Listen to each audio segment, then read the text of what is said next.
J'ai testé la toute nouvelle raquette Technifib TF40 290.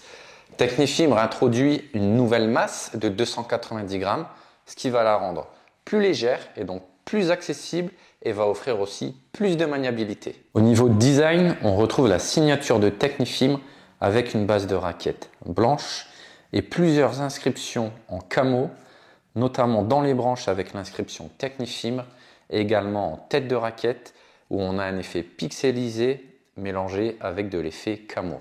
On retrouve au niveau des caractéristiques une raquette qui pèse 290 grammes, un petit tamis de 630 cm² qui va apporter du contrôle, un plan de cordage en 16 par 19, un profil assez fin de 21,7 mm pour venir apporter plus de sensation, un équilibre légèrement en tête de 32,5 cm, une rigidité horizontale légèrement souple de 64 et enfin une inertie plutôt élevée pour ce genre de poids à 319.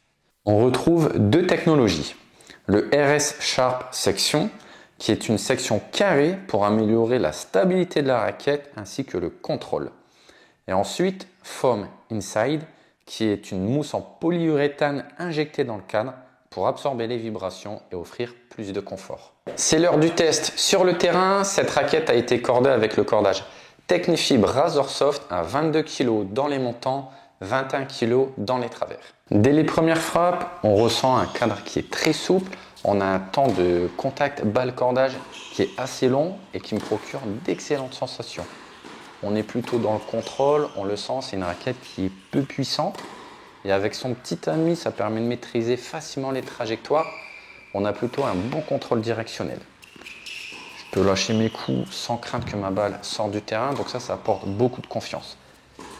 Le cordage Technifib Razor Soft dessus, ça marche très bien, ça apporte un peu plus de peps à la raquette et ça optimise également la tolérance. Et en parlant de tolérance, elle est supérieure à la moyenne des tamis de 630, mais attention tout de même, ça reste un petit tamis, donc il faut toujours bien centrer pour bien l'exploiter. J'ai également remarqué un léger manque de stabilité en dehors de la zone de frappe. Ça, c'est certainement lié à son poids qui est relativement léger de 290 grammes, puisque moi j'ai l'habitude de jouer en 300 grammes, mais ça reste néanmoins correct. Concernant la prise d'effet, même si on a un plan de cordage en 16 par 19 qui permet d'optimiser l'accès aux effets, c'est pas un cadre qui est conçu pour optimiser le spin, ça reste correct, mais c'est pas son point fort. Au filet, c'est là où la raquette m'a le plus convaincu. J'avais un super toucher de balle où j'ai pu distiller quelques amortis. Et je trouve que le compromis entre la maniabilité, le toucher et le contrôle est juste excellent et ça rend les volets vraiment très agréables. Au service, bon point également, c'est comme au filet et en fond de cours, le fait de vraiment bien sentir la balle, ça permet de lâcher son service.